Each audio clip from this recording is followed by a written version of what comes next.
한밤 뉴욕 증시를 수놓았던 뜨거운 이슈와 인사이트를 정리해봅니다. 이항영의 월가이드 들어왔습니다. MTN 이항영 전문위원 화상으로 연결돼 있습니다. 안녕하세요. 네, 안녕하세요. 이항영입니다. 네, 반갑습니다. 자, 오늘의 인사이트 열어보도록 하겠습니다. 오늘의 인사이트는요, 다시 주목받는 캐시우드. 정말 많은 좀 고초를 겪었습니다. 캐시우드가 욕도 많이 먹었고요. 조롱도 많이 당했는데 이제는 다시 또 캐시우드의 아크 ETF가 빛을 받고 있다고 들었습니다. 어떤 상황인가요? 네, 맞습니다. 2020년의 팬데믹 이후부터요, 국내에서도 소위 캐시우드의 ARK 시리즈 ETF에 대한 관심이 급증했습니다. 모두가 아크 인베스트의 다양한 ETF에 주식을 투자했고요. 하루하루 이분이 주식을 사고 팔 때마다 많은 분들이 뉴스가 쏟아졌습니다. 미국에서도 전문 앱이 나올 정도였거든요. 우리나라에서도 정말 그만큼 엄청나게 핫했지만 2021년 고점을 기점으로 해서 주가가 끊임없이 하락을 했습니다. 그래서 우리나라에서 이제 종류 많은 캐시우드, 돈나무, 누님이라고까지 불리다가 한때는 이제 전 국민뿐만 아니라 미국에서도 소위 우리식으로 얘기하면 욕바지가 됐던 분이 바로 캐시우드인데요. 바로 캐시우드의 ARK 인베스트의 다양한 전략, 다양한 종목들이 최근에 다시 부각되고 있습니다. 그래도 다행스럽게 저희가 10월부터 ARK 시리즈의 주가 움직임을 간혹 소개해드렸고요. 그런 주식이 움직이는 그런 환경, 특히 금리가 빠른 속도로 좀 내려가고 있고 AI에 따라서 어떤 업무 효율의 증가, 그러면서 인공지능 이런 것들에 대한 관심이 높아지고 있는 그런 시점에서 주가가 최근 들어서 다시 부각하고 있고요. 그러다 보니 캐시우드의 한마디 한마디가 여러 매체에서 많이 인용되고 있습니다. 한 일주일 전인가요? 또 캐시우드가 일론 머스크와의 인터뷰를 1시간 20분 정도 한 것도 미국에서 엄청난 반향을 일으켰었는데 여하튼 ARK 움직임이 커지고 있습니다. 금년 대비로는 주가가 71%가 올라갔고요. 4분기 이후만 하더라도 40%, 10월 말 저점으로 부르면 50%가 올라갔고요. 이번 달 들어서도 오늘까지도 거의 20% 가까이 올라갔습니다. 그렇지만 5년 동안의 주가를 보면 엄청 급등했다가 이게 150, 160까지 갔던 주식이 이게 $20, $30까지 떨어졌으니까요. 5분의 1 토막 떨어졌던 거기 때문에 아직 그 고점에 물려있는 분들까지 아직 갈 길이 멀다라고 보셔야 되겠습니다. 반면에 최근 한 달 동안의 움직임을 설명드렸고 이제 특히 10월 이후에 설명드렸는데요. 반면에 그 최근에 매그니피션트 7의 주식을 보면 아마존이 21% 올라갔고요. 마이크로소프트가 19%, 메타가 18%, 애플이 13%, 알파벳은 8% 올랐지만 엔비디아와 테슬라는 거의 움직임이 없었습니다. 그만큼 상대적으로 보면 한 달이 됐건 이번 10월 이후 4분기에 보더라도 ARK가 많은 분들이 선호하는 그 매그7보다도 훨씬 빠른 속도로 좀 반등한 건 분명히 팩트가 되겠습니다. 그럼 이렇게 주식이 이런 ARK 시리즈들이 상대적 강세가 배경되는 것은 몇 가지 요인이 있겠습니다. 가장 큰 것은 역시 금리가 좀 하락 구간에 접어들고 있다는 거죠. 5%를 넘나들었던 것이 최근에 보면 4%, 4.8% 이렇게 계속해서 금리가 좀 내려가고 있고요. 내년에는 지금 3월뿐만 아니라 내년에 최소 5번에서 많게는 7번까지의 금리 인하를 사람들이 베팅하고 있거든요. 그러다 보니 흔히 얘기해서 꿈과 희망에 대한 의존도가 높고요. 여전히 여러 번 강조드렸지만 ARK 시리즈의 상당 부분 한 70% 가까운 기업은 적자 기업이기 때문에 그런 적자 기업이면서도 성장 기업에 몰려있는 소위 ARK에는 속해 있는 종목들의 주가 반등이 뚜렷했다라고 보셔야 되겠습니다. 그런 관점에서 캐시우드의 한마디 한마디 최근 들어서 더 부각되고 있는데요. 2024년에 캐시우드의 최고 관심주라고 해서 CNBC에서 뽑은 종목들을 몇 가지, 한 3가지 종목만, 서너 가지 종목만 따로 해서 설명드려 보도록 하겠습니다. 가장 최근에 주목받는 있는 것들이 이제 유전자 치료 이런 것들에 대한 관심, DNA 이런 것들이 또 일부에서 효과가 났기 때문에 관심이 있는데요. 크리스퍼 세라피틱이라는 유전자 치료 업체가 있는데요. ARKK 시리즈의 그 ETF 중에서 비중이 9번째로 많은 주식이고요. 전체 비중에서는 한 4% 차지하는 것이 CRSP라는 종목이 되겠습니다. 다음은 한때 테슬라를 제일 많았고 요새는 코인베이스가 제일 많아졌죠. 코인베이스가 급등하면서 최근에는 10% 넘기 때문에 계속해서 일부 물량을 줄이고도 있는데요. 여전히 압도적으로 지금 ARKK ETF, 대표 ETF에서 가장 비중을 많이 차지하고 있는 것은 코인베이스입니다. 아시다시피 심볼은 그냥 단순하게 코인이 되겠고요. 물론 하루 이틀 요즘 또 그 비트코인이 쉬고 있지만 비트코인이 바닥에서 크게 올라간 거 아닙니까? 그러다 보니 비트코인의 최대 거래업체 중 하나인 코인베이스를 갖고 많이 투자하고 있는 소위 그 ARKK 주가에도 크게 영향을 미쳤고요. 여하튼 코인은 ARKK에서 비중이 1위를 차지하고 있습니다. 다음은 이제 로쿠입니다. 로쿠도 여전히 뭐 적자 회사인데 앞으로 이제 꿈과 희망이 넘쳐났다고 얘기하고 ARK에서 캐시우드가 기회가 있을 때마다 로쿠에 칭찬하는 그런 모습을 보여줬는데요. 일반 TV에 일단은 그 인터넷 수신이 가능한 그런 것들이 다 들어가 있고 스마트 TV로 쉽게 만들어주는 그런 역할이라고 보셔야 되겠는데요.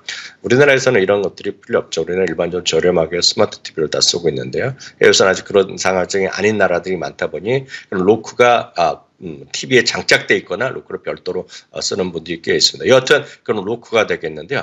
로쿠도 마찬가지 지금 ARK 시리즈에서도 많이 들어가 있고 여전히 기회가 있을 때마다 캐시우드가 좋은 주시라고 얘기하는 겁니다. 다음은 이제 로블록스가 되겠는데요. 로블록스도 주가가 끊임없이 최근에 반등하고 있고 이번에 그 연말 쇼핑 시즌에서 특히 블랙 프라이데이 하루에서도 제일 많이 결국 부모가 사줬든지 애들이 직접 샀건 간에 로블록스의 그런 관련된 그런 머니를 많이 사준 거 아닙니까? 여튼 그런 로블록스가 여튼 꿈과 희망이 넘쳐난다고 여전히 믿고 있는 거죠. 로블록스도 주가는 46달러, 7달러까지 주가가 회복되어 있습니다. 다음은 이제 줌비디오입니다. 줌비디오도 흑자는 나오고 있지만 아직까지 PL이 상당히 부담스러운 건데 줌비디오도 많이 지금 여전히 투자를 하고 있고 블록도 많이 갖고 있습니다. 블록은 한때 이제 주가가 큰 기대를 써놨지만 역시 블록도 대표적으로 경쟁이 늘어났죠.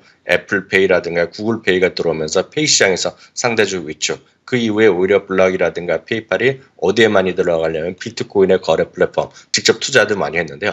어떤 비트코인의 주가 회복과 더불어서 같이 좀 오르고 있다라고 보셔야 되겠습니다. 한편 참고적으로 ARK 시리즈에 관련된 그 섹터의 구분을 보면은요.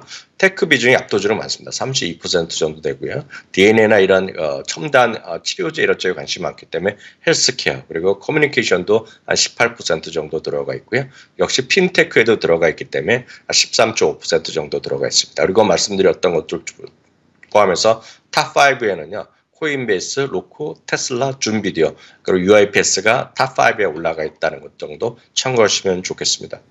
좋습니다. 확실히 ARK와 캐시우드 얘기를 하다 보니까 정말 반가운 종목들이 많이 보이네요. 코인베이스, 로쿠, 로블록스, 줌비디오, 블록 우리가 흔히 열광했었던 그런 성장주들을 오랜만에 또 만나 뵙게 돼서 최근의 시장의 분위기가 약간 달라졌다라는 게 느껴집니다. 자, 그러면 오늘의 헤드라인 확인해 보도록 하겠습니다. 첫 번째 헤드라인은요. 괜찮은 성장주 ETF 없을까? 뭐 말씀드린 대로 아크 ETF가 많고 뭐 QQQ도 있고 합니다만 변동성을 좀 부담스러워하시는 분들을 위해서 또 우리 위원님께서 ETF를 하나 준비하셨다고 들었어요. 네, 캐시우드의 그 ARKK ETF가 최근 들어서 가장 세마틱이나 액티브 중에서는 가장 압도적인 수익률을 올리고 있습니다. 그렇지만 아직까지는 워낙 말씀드렸다시피 욕바지 같이 그 비판을 많이 받았던 캐시우드이기 때문에 미국 언론에 비해서 국내에선 별로 다루지 않고 있습니다. 그렇지만 제가 오랫동안 이 업계에 있으면서 느낌 같은 느낌을 하나 말씀드리면 내년 봄 정도, 내년 2, 3월 정도 되면 수많은 방송, 저희 방송뿐만 아니라 수많은 다른 경제 방송, 언론 그리고 또 유튜버 등의 캐시우드를 칭송하는 ETF 그 방송이 쏟아질 가능성이 있고요. 캐시우드가 어떻게 매매했다는 얘기를 많이 할 것 같습니다. 그것은 그만큼 저희는 초기부터 좀 말씀드렸지만 지나고 나면 이제 또 많은 분들이 이제 달려 들어가서 이제 주가 많이 오른 상태에서 이제 관심을 갖고 거기에 또 마지막 분위기에 휩쓸려서 또 낭패를 보는 분이 많은데 뭐 할 수 없습니다. 그건 주식시장의 생리라고 보셔야 되겠는데요. 여하튼 저희가 이렇게 소개해 드리는 것은 정확한 현실을 말씀드릴 뿐이라고 보셔야 되겠고요. 대안이 있다는 관점에서 좀 말씀드리겠습니다. 캐시우드 ARK 시리즈는 계속 반복적으로 말씀드리지만 65에서 70% 종목이 적자 기업이기 때문에 변동성이 클 수밖에 없습니다. 쉽게 얘기해서 베타 값이 아주 높을 수밖에 없고 그 베타 값의 가장 큰 변수는 금리라고 보셔야 되겠습니다. 그래서 금리가 올라갈 때는 아주 재미없고 금리가 빠른 속도로 내려가면 재미가 있을 수밖에 없는 그런 그림이라고 보셔야 되겠습니다. 다만 이 부분에서 대안이 될 수 있다면 상대적으로 이익이 많이 나고 있는 좀 큰 기업 위주로 그리고 비슷한 어떤 관심 분야에 갖고 있는 것들이 몇 개 있는데요. 그걸 저희 방송에서도 한 서너 달째 말씀드리고 있는데 그게 바로 테크비라는 ETF입니다. TEC 그리고 브레이크스루라는 영어에 B자가 들어갑니다. 그래서 테크비입니다. 이거 운용사는 ARK 같은 조그만 전문 운용사가 아니라 세계 최대 운용사인 블랙락이라는 것만 이해하신다면 조금 더 신뢰성을 가질 수 있다고 보셔야 되겠습니다. 일단 두 개를 비교해서 말씀드리겠습니다. 이런 비교를 하기 위해서는 가장 중요한 것은 또 남의 말을 들을 필요가 없겠고요. 여러분들 직접 운용사의 홈페이지에 들어가시면 되겠고 오늘 보여드린 자료도 모두 홈페이지에서 갖고 왔다는 걸 미리 말씀드립니다. 이 테크비의 관심 분야도 5개 정도로 나누어져 있는데요. 역시 운영 철학에 나오는 겁니다. 로봇공학과 인공지능이 첫 번째 테마가 되겠고요. 두 번째는 사이버 보안, 세 번째는 클라우드와 데이터 테크놀로지, 네 번째는 핀테크, 그리고 다섯 번째가 유전체 및 면역학이라는 이런 5분야의 관심 분야가 있고요. 이런 분야의 최첨단 연구와 제품 서비스 개발에 집중 투자한다라고 하고 있습니다. 그러면 ARKK는 뭐냐? 다시 한번 ARKK도 말씀드리겠는데요. ARKK는 크게 4가지인데 따지고 보면 5개나 마찬가지입니다. DNA, 그리고 DNA 테크놀로지, 그리고 게놈 혁명이 들어가 있겠고요. 두 번째는 자동화, 로봇공학 및 에너지 저장 장치까지가 들어가 있고요.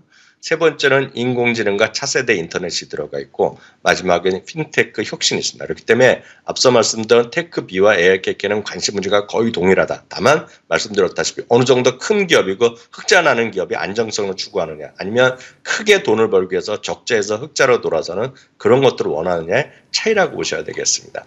다음에 그림 차트 보이신 것이 앞서 보여드린 것이 그런 테크비의 최근에 4, 5년 동안의 주가 흐름이 되겠고요.